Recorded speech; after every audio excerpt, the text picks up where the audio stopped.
نبی علیہ السلام نے فرمایا کسی حرام خور کی دعا قبول نہیں ہوتی ہے، یعنی جس کا جسم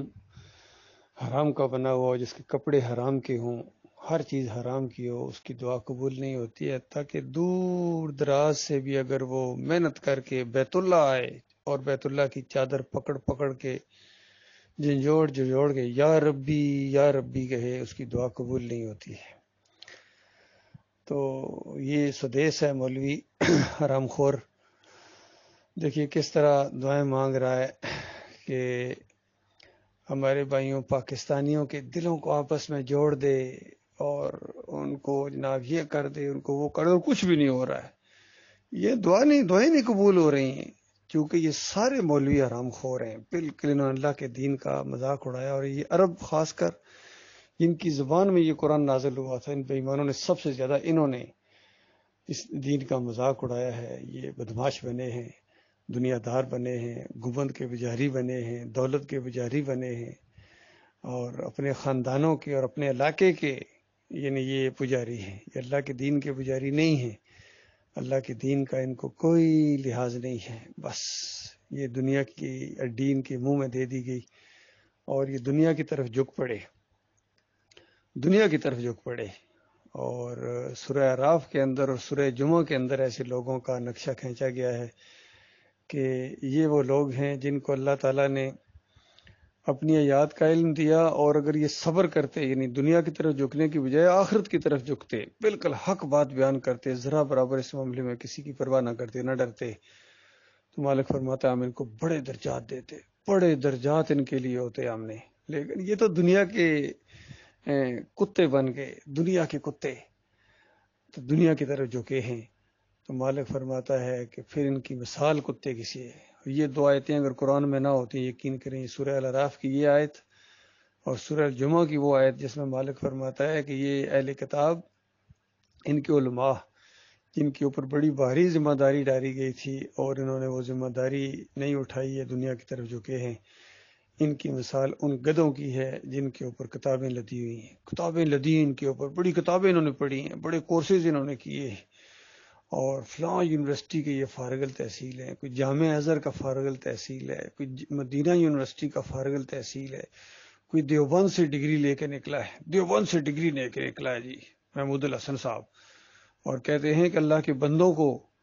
اگر مدد کے لیے پکارا جائے تو یہ بھی اللہ ہی کو مدد کے لیے پکارنا ہے۔ اندازہ لگائیے کتنا غلیظ عقیدہ اس کا، غلیظ شرک اس نے پھیلایا ہے۔ اور اللہ کی کتاب کے پہلے صفحے کے اوپر جو توحید کی پہلی کڑاکی کی آیت آئی ہے، اس بے ایمان نے اس کو شرک کے اندر بدلی کر دیا، محمود الحسن نے، اور شبیر احمد عثمانی نے اس کو آگے اور بڑھایا، اور پورے یہ سارا علماء دیوبند اس کو مانتے ہیں بے ایمان، قاسم لوتوی سے لے کر قاسم، وہ بھی اسی طریقے سے عقیدہ اس کا بھی خراب تھا۔ اور پھر یہ بریلویوں کا اس سے بڑھ کر حال ہے۔ پھر یہ جناب جتنے اہل حدیث ہیں، سلفی ہیں، سارے کے سارے سماع موتا کے قائل ہیں۔ اندازہ لگے مردہ اور سنتا، ان کا مت ماری گئی، حالانکہ مردہ ہوتا ہی وہ ہے جو سنے نا۔ اسی کی مثال دی گئی تھی کہ یہ نہیں سنتے ہیں، مشرکین مکہ نہیں سن رہے ہیں بے ایمان، کیوں؟ یہ مردوں کی طرح ہے، جس طرح مردے نہیں سنتے ہیں اس طرح یہ نہیں سنتے ہیں۔ اس طرح مثال دی گئی اور اس کو پکا کرنے کے لیے کہ مردے نہیں سنتے ہیں، مردوں کے بجاریو، مردوں کو داتا دستگیر مشکل کشا حاجت روا کہنے والو، تمہاری مت ماری گئی ہے۔ مردہ قیامت سے پہلے زندہ نہیں ہو سکتا ہے، قیامت سے پہلے کوئی مردہ سر نہیں اٹھا سکتا، یہ چیلنج ہے۔ یہ گلتا ہے، سڑتا ہے، خاک کے ساتھ مٹی کے ساتھ، مٹی ہوتا ہے، مٹی سے بنا ہوا انسان، مٹی کے ساتھ مٹی ہونا کوئی توہین نہیں ہے اس کی۔ اور قیامت کے دن ان ذرات کو پھر اللہ تعالیٰ بنائے گا، اس کے اندر روح ڈالے گا، کیونکہ وہ بڑی قدرت والا ہے۔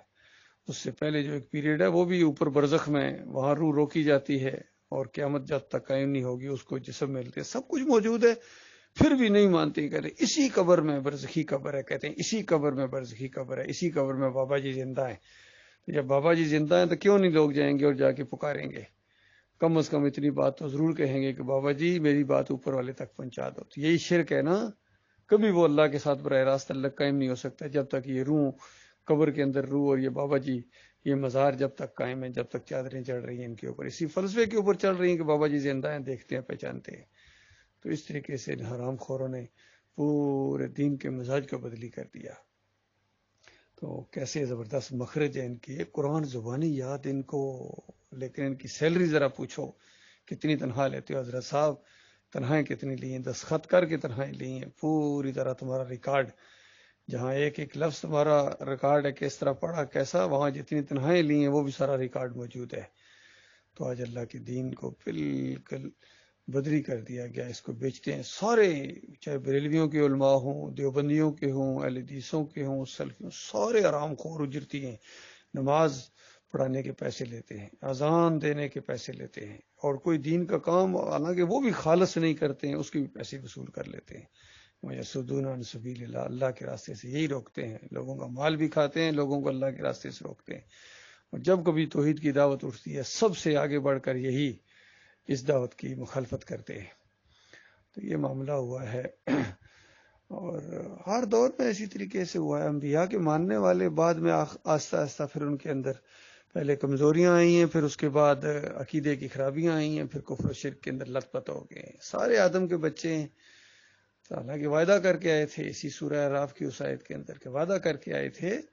کہ اللہ تمہارا اکیلا معبود ہے، اس کے ساتھ کوئی شریک نہیں ہے، لیکن پھر بھی انہوں نے دنیا میں آ کے اللہ کے ساتھ شریک ٹھہرائے ہیں۔ اللہ کے بندوں کو انہوں نے داتا کہا، دستگیر کہا، مشکل کشا کہا، حاجت روا کہا، ان کے واسطے وسیلے دیے، کھوٹی کھری کرنے والے بنائے، رکوع اور سجدے ثابت کر رہے ہیں۔ اندازہ لگائیے، یہ علماء، یہ نبی کو کہتے ہیں سجدے کیے، نبیوں نے نبیوں کو سجدے کیے، اندازہ لگاؤ، اس طرح ان کی مت ماری گئی ان سرفروں کی۔ حالانکہ انبیاء تو اسی چیز کو روکنے کے لیے آتے ہیں کہ دیکھو اللہ کے بندوں کو رکوع نہ کرو، سجدے نہ کرو، مت پکارو ان کو جو تمہیں نفع نہیں دے سکتے، نقصان نہیں دے سکتے، ان کے واسطے وسیلے نہیں ہیں۔ واسطہ وسیلہ دینا ہے تو اللہ کی ذات کا ہے، اس کے نام ہے، اچھے اچھے نام ہے، جس نام کا بھی اس کو واسطہ دو گے اس کی رحمت جوش میں آئے گی۔ لہذا خبردار کسی اور کو مت پکارنا، اور جو پکارتے ہیں چھوڑ دو ان کو، ان کے حال پر ان کو چھوڑ دو، بس دعوت دیتے رہو، ان کے ساتھ ملنا نہیں ہے، ان کو اپنا امام نہیں ماننا ہے، ان کو اپنا لیڈر نہیں ماننا ہے، بس اتنی بات ہے۔ ان سے بالکل بیزاری کا اعلان کر دو جنہوں نے اللہ کے دین کو ٹکڑے ٹکڑے کر دیا، اور انہوں نے بالکل گروہ در گروہ سارے مگن ہیں، سب خوش ہیں کہ ہمارے پاس دین ہے، ہمارے پاس دین ہے، سب فرقے بن گئے۔ اللہ ان کی فریب کاریوں سے اپنی پناہ میں رکھے۔